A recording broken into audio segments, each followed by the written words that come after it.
Mariama Idarous nous invite dans sa cuisine, où elle prépare de bons petits plats, mais surtout des plats économiques. Pour les samosas, pas le choix, il faut acheter la viande en spécial. C'est que son loyer à 1 200 $ par mois gruge plus de 80 de son budget. Et à Toronto, difficile de trouver moins cher quand on est chef de famille monoparentale et qu'on a besoin de 2 chambres. Et pour les logements sociaux, il faut s'armer de patience. Ils m'ont dit qu'il faut attendre 10 ans.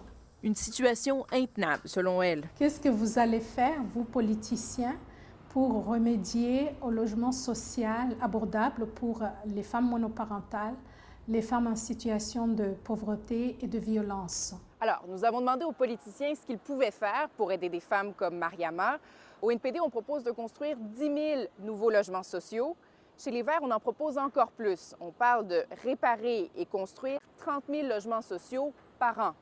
Chez les libéraux, même promesse, mais on ne dit pas combien de logements. Les conservateurs, eux, n'ont pas de position déclarée.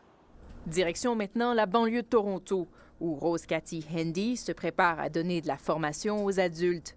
Une rare pause dans la journée de cette mère de 2 enfants, qui est aussi consultante pour des Canadiens bilingues à la recherche de travail. Elle trouve que dans cette campagne, on parle trop d'UNICAB et pas assez du manque de garderie en milieu de travail ou du fait qu'il n'y ait pas de service de garde le soir pour accommoder les professionnels comme elle. Ma question est très simple. Comment vous garantissez à une femme professionnelle au Canada aujourd'hui qu'elle peut se permettre de grandir sa famille et grandir son entreprise sans avoir besoin de sacrifier l'une pour que l'autre puisse survivre? Encore une fois, nous sommes allés voir les partis avec cette question. Au NPD, on offre une solution pour les enfants d'âge préscolaire. Donc, on propose de créer 1 million de places en garderie au coût maximal de 15 $ par jour. Chez les Verts, on donnerait un crédit d'impôt aux employeurs qui offrent un service de garde sur place. Les libéraux promettent une aide à la construction de garderies. Ils proposent aussi une allocation mensuelle par enfant, qu'ils fréquentent ou non la garderie.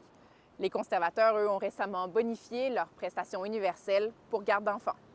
Ici Laurence Martin, Radio-Canada, Toronto.